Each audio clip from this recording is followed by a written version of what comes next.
One of the goals for this lab is to learn to write computer programs to do data analysis and making graphs and that sort of thing. How does one even get started? Where does one write a program? That's what we're going to answer in this video.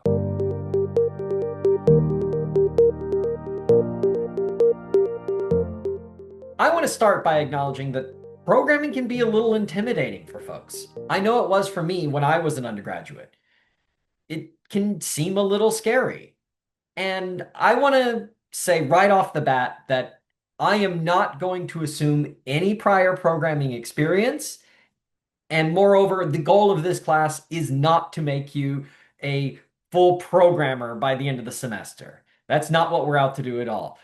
Over the course of your physics education at UMass, you will slowly but surely develop programming skills through courses, both dedicated, such as computational physics, 200 level course, and through using it in all of your other courses. And you'll also gain experience if you do any research, which you should do. Through all of these activities, you hopefully will have some degree of programming competence by the end of your career here at UMass.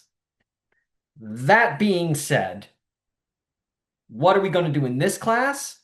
In this lab, our goal is simply to get you started, get your feet wet, so to speak.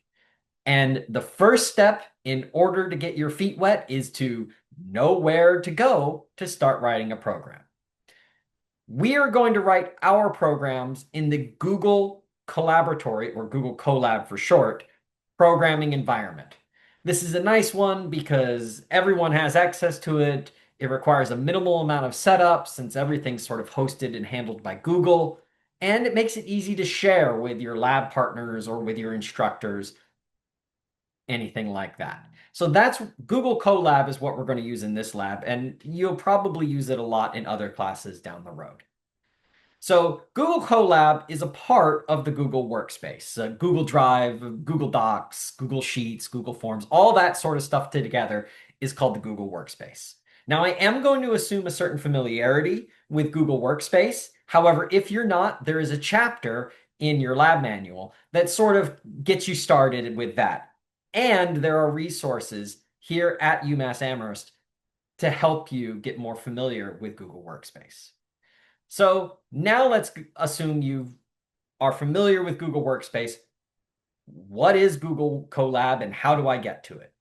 So here you can see the Google page. You can see that I am logged in here in Chrome with my UMass account. I recommend you use your UMass account. And here you can see all the various Google apps, right? You've got the Google Drive, Google Docs, Google Sheets, Google Slides, all that sort of stuff. If you scroll down, you might or might not see Google Collaboratory. That's okay. If you don't, you can always click the More from Google Workspace Marketplace, and it'll bring up a whole list of them. And then you can just type in CoLab, Collaboratory. Tell it to search, and you can see that I've got it installed. If you don't, you can easily install it here.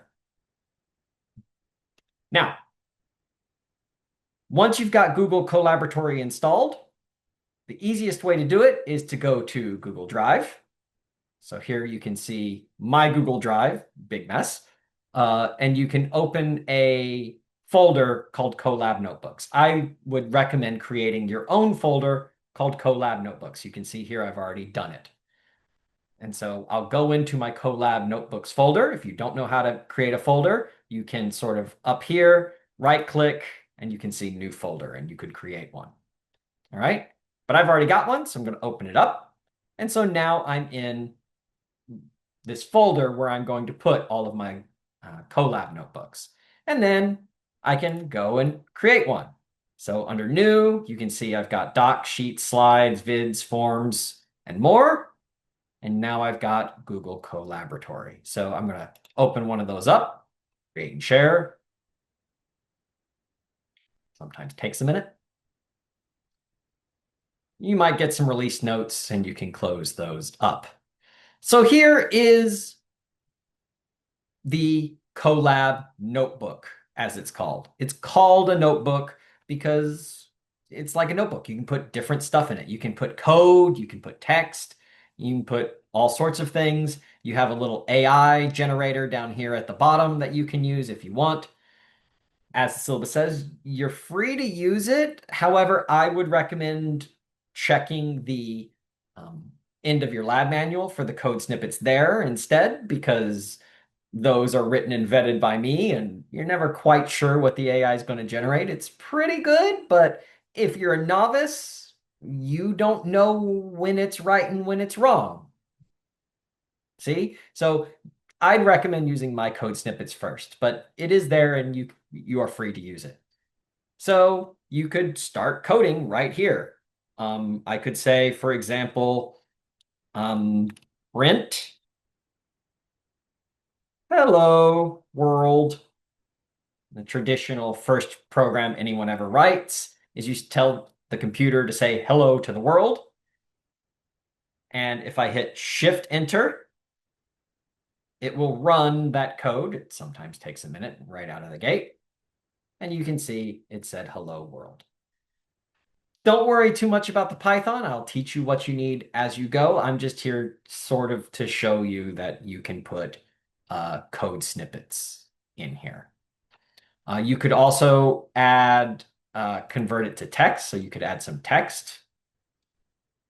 Here is my very first program. And then once again, Shift Enter, and it's just text. So this is a nice way you can sort of add notes or descriptions to what you're doing. So you can have code and text all in the same document, which makes it much easier to use because you can sort of add notes to what you were doing and stuff like that. If I want to rename the file, I can just come and click up here. Call it, I don't know, my first CoLab. You can use spaces or not. I tend not to, but you can use them or not. And so there you've got your file name. And now if I go back to my Google Drive and refresh it, you can see I've got my notebook. It's still saving. Now it looks like it's saved. And you can see my first CoLab. Right? The last thing I'll show you, because it might be helpful, is how to convert it to a PDF that you can upload somewhere, how to download it. So the easiest way to do that is to go to File and then Print. And you can see here, I've got this save as PDF. And there's a bunch more settings, headers and footers, background graphics, if you want or not, up to you. And then you can save this as a PDF and then upload it. That might come in handy as you go along.